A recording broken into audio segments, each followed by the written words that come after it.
नहमदु व नसल्ली अला रसूलिल करीम, अम्मा बाद, फ़ऊज़ु बिल्लाहि मिनश शैतानिर रजीम, बिस्मिल्लाहिर रहमानिर रहीम। अस्सलाम वालेकुम। अगर आपने मेरा यूट्यूब चैनल सब्सक्राइब नहीं किया तो बराए करम इसे फौरी तौर पर सब्सक्राइब करें, लाइक करें और अब आपके साथ शेयर करें, ताकि जब हम वीडियो लोड करें तो सबसे पहले आपके पास पहुँचे। नाज़रीन, आज मेरी गुफ्तगू का मौजू है NH-75 डस्का का इंतखाबी नतीजा। इलेक्शन कमीशन ऑफ पाकिस्तान ने तहकीकात के बाद डस्का में होने वाले इंतखाब को कालादम करार दे दिया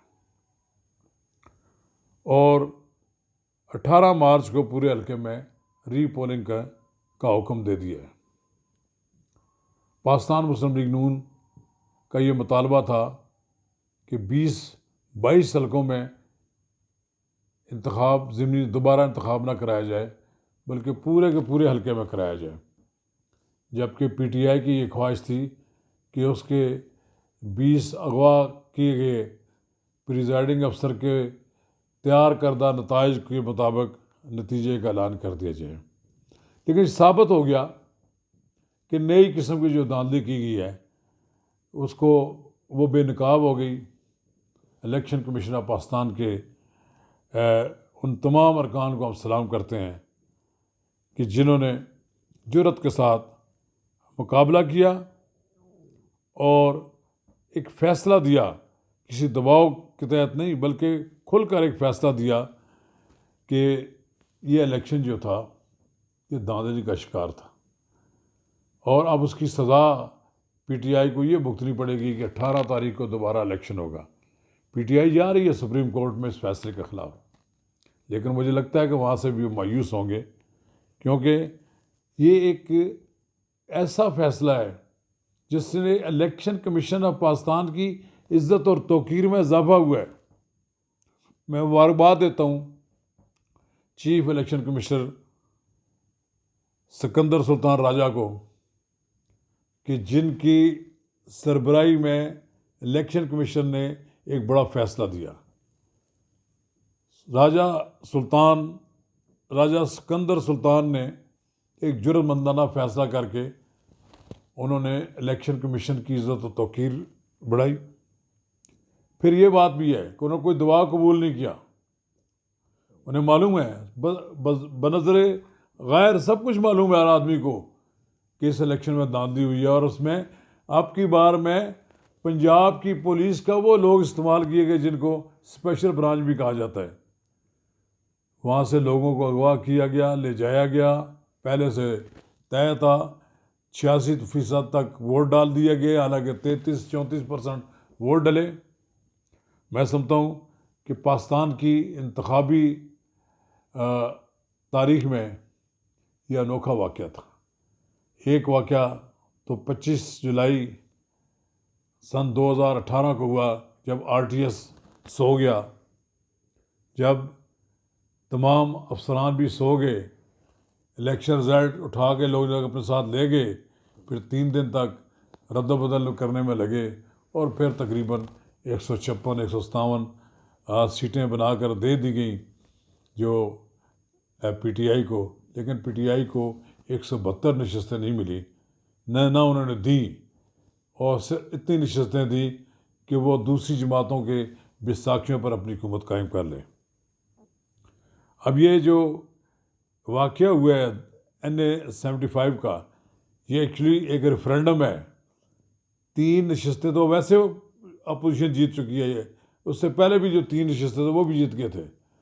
अब अपोजिशन छा चुकी है हुकूमत पर और उसका एक दबाव है उसका हुकूमत पर। सबसे बड़ी वो कहा है मरीम नवाज़ ने कि हमने उनके घर में घुसकर उनको मारा है, यानी नौशहरा में जो उनको शिकस्त दी गई है, तो ये एक बड़ी बात है।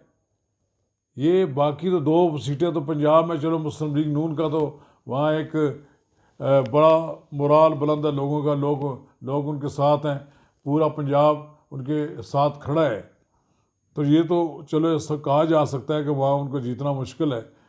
लेकिन बहरहाल ये एक हवा चल पड़ी है ये अब हवा जो है ये बिलाखिर हुकूमत को ले बैठेगी।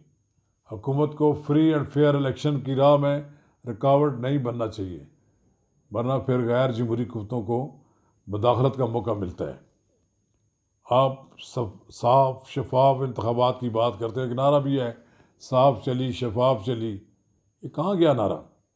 इस नारे की आपने तौहीन कर दी, आपने इस नारे को एक मजाक बना दिया।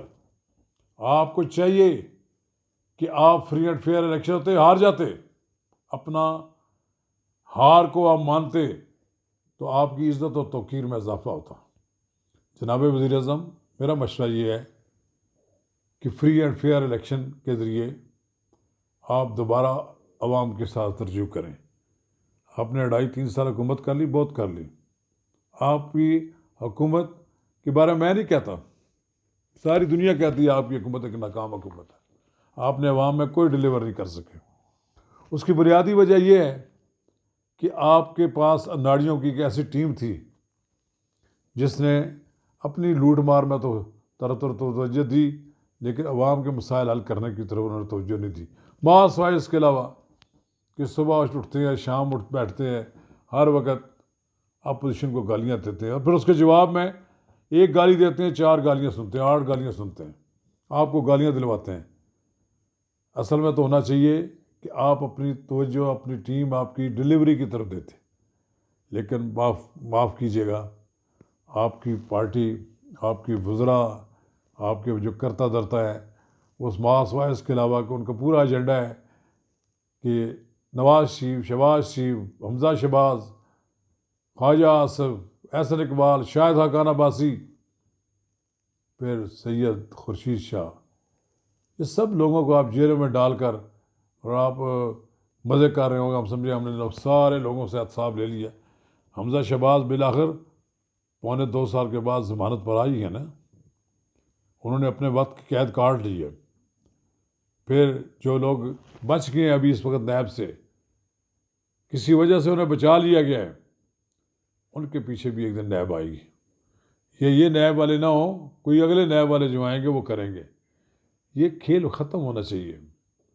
जनाब वज़ीर आज़म, हम आपके खैर ख्वाह हैं, आप इंतकामी कार्रवाइयाँ ख़त्म करा दें, अपोजिशन के साथ मिल बैठें। पाकिस्तान के मसाइल बहुत गंभीर हैं, इन मसाइल को हल कराने की आप कोशिश करें, कोई ना कोई हल निकल आएगा। पाकिस्तान का रुपया इतना गिर गया, इतना बेतौकीर कर दिया इस हुकूमत ने कि मैं इसका कोई, मेरे पास इसके लिए कुछ सख्त अल्फाज नहीं हैं। मैं ये समझता हूँ कि आपने पाकिस्तानी रुपये के साथ वो गलत काम किया है जिसका कोई अजाला नहीं हो सकता। पाकिस्तान को आपने इस रीजन में, पाकिस्तानी रुपये को आपने इस रीजन में बेतौकीर कर दिया है। सबसे बड़ा आपका जुर्म यह है। इसलिए मैं इसहाक डार को खराज तहसीन पेश करता हूँ कि जब उसे कहा गया IMF ने कि आप रुपये की कीमत कम करें, तो उसने इनकार कर दिया। उसने कहा मैं IMF से पैसे नहीं लूँगा। फिर वो मिन्नत समाजत पर आ गए और फिर बग़ैर पैसे रुपये की कीमत गिराए वो कर्ज़ देने पे आमादा हो गए। फिर उसने IMF से जान भी छड़ाई कर्ज़ की। इस तरफ जब अमेरिका में गए तो उन्होंने भी यही बात कही कि आप रुपये की कीमत कम कर दें। उसने कहा आप लोग होते हैं रुपये की कीमत कम करने वाले, कहने वाले, ये मेरा मुल्क है, मैं अपने खुद करूँगा। लेकिन बदकिस्मती से आज वो शख्स निशान इबरत बना हुआ है। उसे पाकिस्तान से बाहर अपनी ज़िंदगी गुजारने का मजबूर हो गया है। ये हाल नवाज शरीफ पर रखा है कि वो बाहर बैठा है, वो इंतज़ार कर रहा है कि किस दिन मैं पाकिस्तान आऊँ और एक बार फिर मैं लोगों में आऊँ और चौथी बार वज़ीर आज़म बनूँ। आप कब तक मसनूई तरीके से लोगों को रोकते रहेंगे? डायलॉग करें, सियासी डायलॉग करें, मुल्क में ऐसा माहौल पैदा करें कि हुकूमत और अपोजिशन मिल बैठे, मुल्क के मसाइल हल करें, एक दूसरे को गाली देना बंद करें। नहीं करेंगे तो फिर मार्च आने वाला है जनाब मोहतरम, मार्च की तो 26 तारीख आने वाली है, बहुत दूर नहीं है। मौलाना फजल रहमान पूरी तैयारी कर रहे हैं, लगे हुए हैं कि उन्होंने मदारस के तलबा, सियासी कारकुनों के तलबा पाकिस्तान मुस्लिम लीग नून की मरकज़ी जनरल कौंसिल का इजलास हो रहा है। मियाँ नवाज शरीफ जनरल कौंसिल के इजलास से खिताब कर रहे हैं और लॉन्ग मार्च के लिए फंड्स इकट्ठे कर रहे हैं। वो जो लंबी लड़ाई लड़ने के लिए जो पैसा चाहिए होता है वो भी इकट्ठे कर रहे हैं लोगों से, लोग उनको चंदा देंगे। बजाय इसके कि लॉन्ग मार्च हो, लोग यहाँ इस्लामाबाद की सड़कों पे डेरे डाल लें, आप रास्ते में उनको रोक लें, वो जुलूसों के जगह जगह लॉकडाउन हो जाएं, रोड्स बंद हो जाएं, पूरा मुल्क लॉकडाउन हो जाए, आप उनके साथ सियासी डायलॉग करें। सियासी मसाइल मुज़ाकरात की मेज़ पर हल हो सकते हैं। जिस सियासतदान ने यह तर्ज अमल अख्तियार किया उसका इक़्तिदार बच गया, और जिसने तसादम और टकराव की पॉलिसी इख्तियार की उससे इक़्तिदार छिन जाता है। और मुझे उम्मीद है कि मेरी ये गुजारिशात पर कुछ तवज्जो दी जाएगी। जनाब वज़ीर-ए-आज़म, मेरी आपसे गुजारिश है कि आप अपोजिशन के साथ डायलॉग कर लें।